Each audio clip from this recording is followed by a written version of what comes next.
Right. As we talk over and over about whether or not these were just students, even if they were students, they did have some outside support there as well, because certainly there's a large portion of the American public that also supports exactly what they are talking about.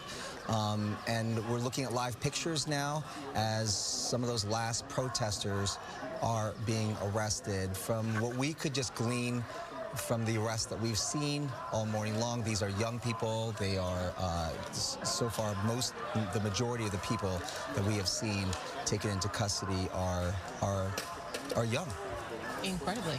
Yeah. And look, it's a good point. And they're telling us that they indeed are UCLA students. Yeah.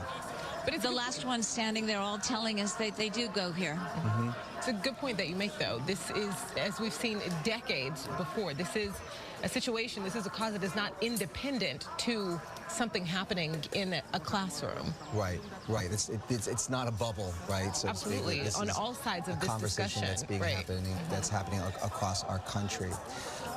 Really incredible pictures that we're looking at there, Gigi, as we really get a glimpse of what was inside that encampment. It was really interesting because, as we said, there was some organization there, right? Because they weren't necessarily allowing the media inside the encampment to see what was happening there inside. So for us to get a picture of what was actually taking place there is very interesting.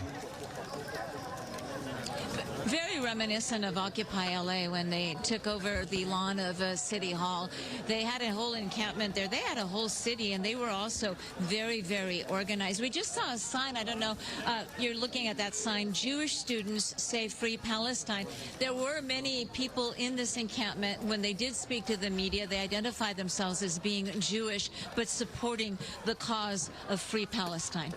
And it's important to note we did not see any pro-Israel supporters here tonight. They did not come out. There were hundreds and hundreds of supporters. There still are on the perimeter of the encampment, but they were all here to support the people in the pro-Palestine encampment.